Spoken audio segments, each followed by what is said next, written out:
Gotta master. Some fun facts about my sex life. Sometimes it's non-existent. Sometimes I just gotta masturbate. You know, a little bit of this, a little bit of that. There was one time where I thought I was, being Billy Badass, and I fucked 3 guys in a week. Had a mean yeast infection. That's not funny. But it wasn't funny. But looking back at it, I can laugh now. Oh, I love being choked.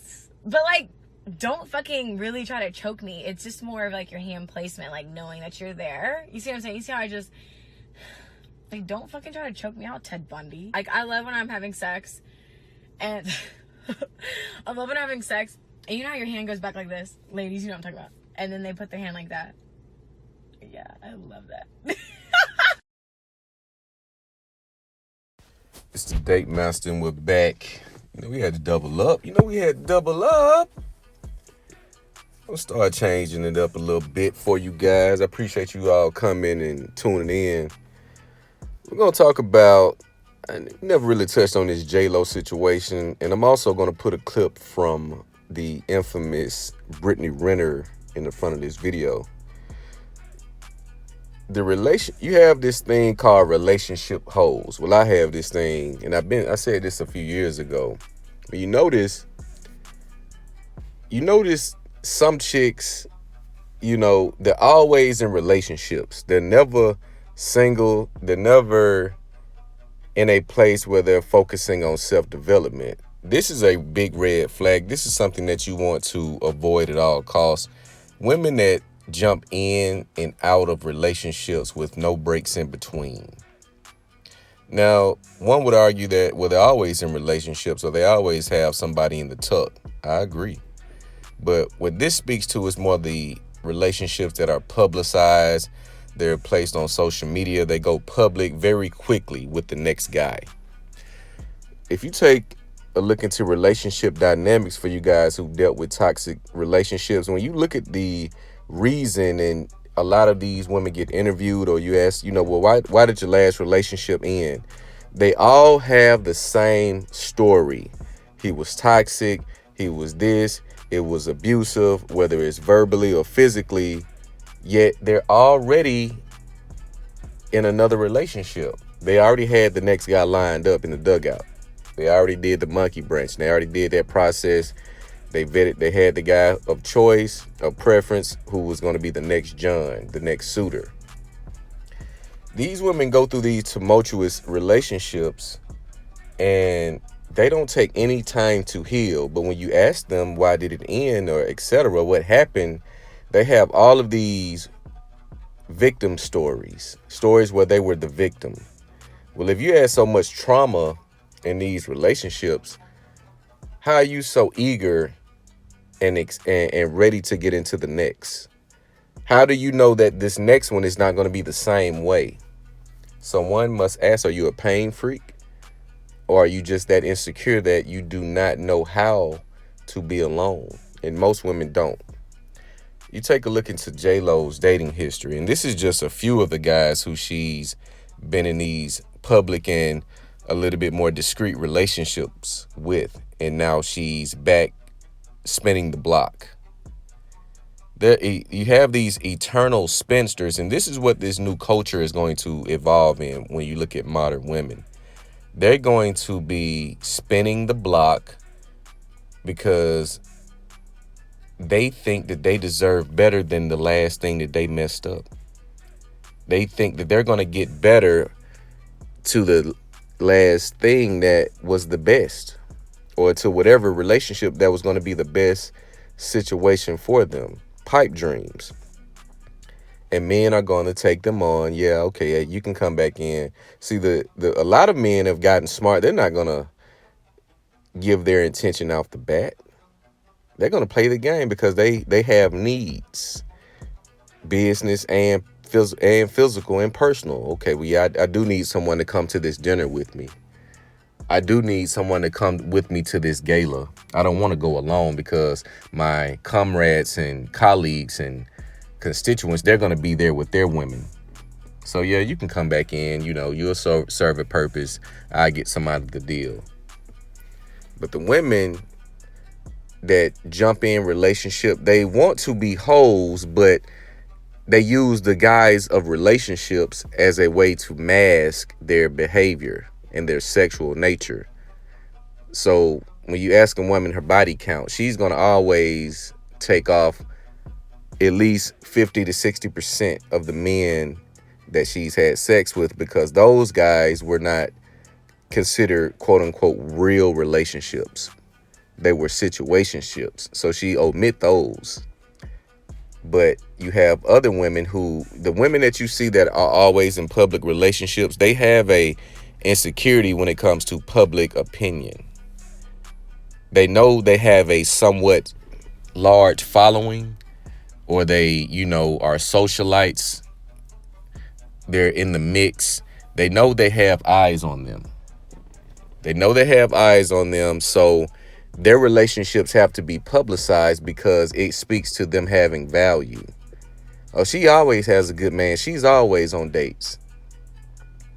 They're doing this because they want to have sex. They want to do the things that they really can't do out of fear of public critique, out of fear of being shamed and called a hoe. A woman's reputation is going to be her most coveted trait about herself. She's going to do any and everything, and that includes lying through her teeth, bawling her eyes out with tears to cover up her true nature. But you take a Brittany Renner, she doesn't give a damn anymore. She's to the point to where she doesn't care what the world thinks. She has the beauty. She has, the platform to where she's a outright rebel. She doesn't care what she says. She doesn't care what she does. So I use Brittany Renner and J-Lo because they're two sides of the same coin. J-Lo, again, she wants to say, well, I was in a relationship, so she can be so her hoeing gets an asterisk by her whole nature. Her whole behavior is covered up with titles of fiance, boyfriend, and husband. So they get married in a lot of cases, but they're still doing the same exact thing that they were doing when they were single. They're still doing the same exact. You look at the social media, it's still the same thing. Still the same thing. You have these women that are getting older.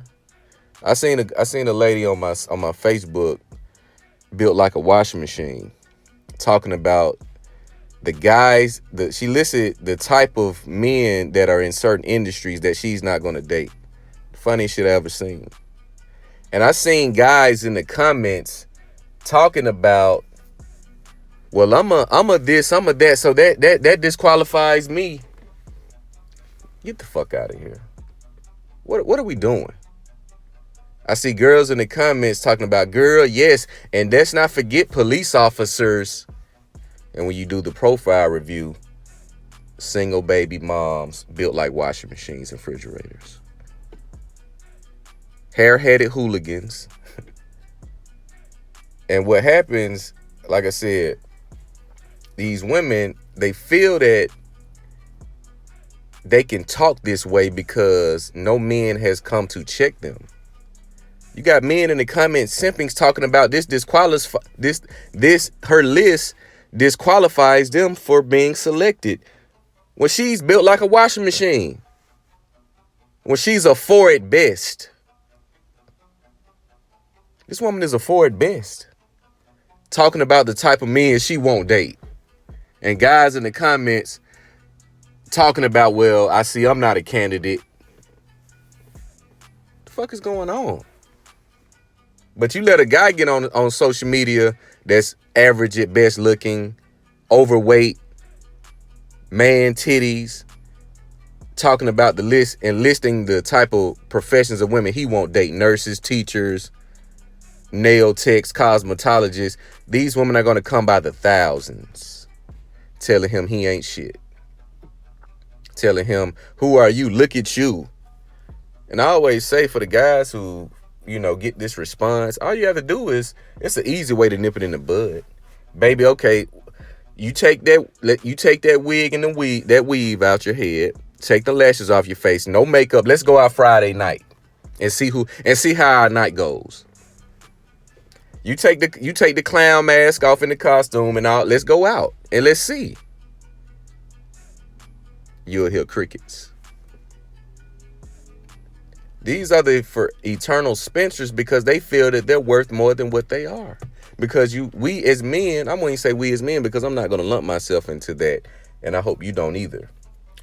You got men in the comments gassing this type of behavior and thought process.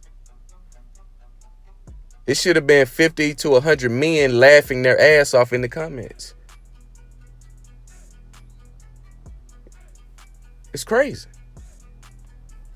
But not to get off on a tangent. These women are going to be jumping in and out of relationships, and you guys are going to be lined up waiting to welcome her back when she's done God knows what with God knows who during the duration of the time you separated from her.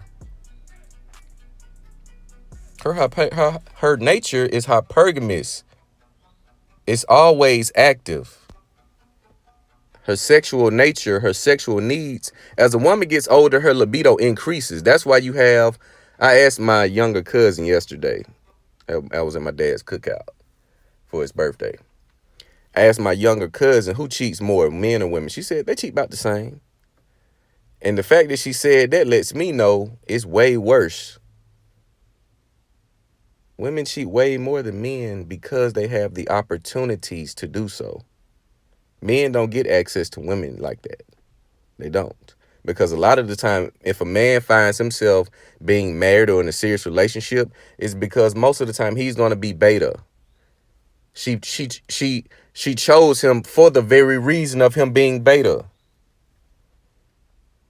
That's why he was chosen, and he thinks he has a prize on his arm when he doesn't even know that she fished him out because she knew she could manipulate and run game and finesse him.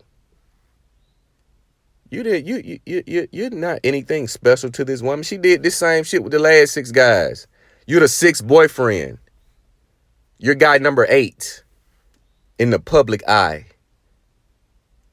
You pull up her social media, if she didn't wipe it clean, internet, whatever, you'll see 8 pictures posing just like you're posing with her in a different color suit and dress. You're nothing special to this woman. You're just the next best thing because she fucked up the what she wanted the most. She fucked that up, so she has to get a substitute. And you're that substitute. They're going to be, for the eternal spinsters, they're going to be dating until they're 60. You got these women knocking on 40 years old, talking out the side of their neck. As if they have the options. They're the last pick. They're the last chosen. The profile, we have profiles now. We can look at certain indicators that disqualify you from serious relationship and commitment. You got tattoos everywhere. You got butt implants and all this type of shit. Lashes. You can't walk out. You can't even go to the refrigerator without putting lashes on. What are we doing? You can't even go to the mailbox without putting a wig on. Like, what are we doing? We have to stop enabling and engaging in these conversations from a politically correct viewpoint as a man because we don't want to be canceled. Cancel culture has men shaking in their boots. It has men shaking in their boots to speak their true feelings, to say what's on their mind, but the gloves are off. We're not going to sit in silence and mask and mute our opinions and responses to delusional relationship standards that I see, and I know you see on a daily basis from women who are 4s at best. I'm going to do a video following up on this one. I may do 3 videos today. I'm feeling froggy. I may do 3 videos today. I don't know. But I'm going to talk about the split personality or the split persona of women that you see on social media versus how they operate in real life. This is another dilemma that is plaguing the dating market. And a lot of men don't know how to read between the lines. A lot of the shit you see women say on social media and what they do in real life is the total fucking opposite. They say they want guys 6'2", 6'3", doing this. Meanwhile, they're running and screaming at the top of their lungs when they're in the bed with the man that's 5'8", who's laying that lumber like Paul Bunyan. Don't get caught up in this social media bullshit. These women are not who they say they are on these apps. They're dressing themselves up because this is their resume. They have to dress up their resume to make it seem as if they're worth more than what they truly are. But I will get into that on the next video. Y'all like, comment, subscribe. It's the Date Master.